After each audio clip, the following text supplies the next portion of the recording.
কাবার কালো পাথরটা কি শিবলিঙ্গ?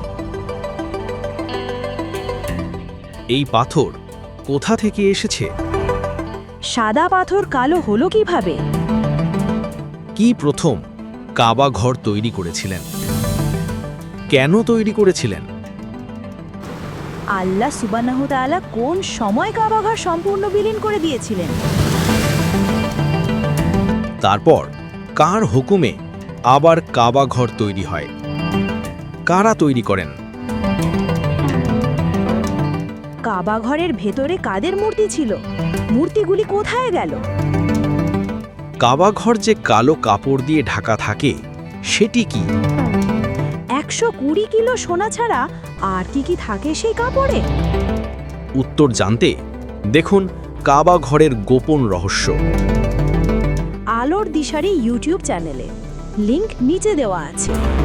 নতুন দর্শক বন্ধুদের সাবস্ক্রাইব করার অনুরোধ রইল।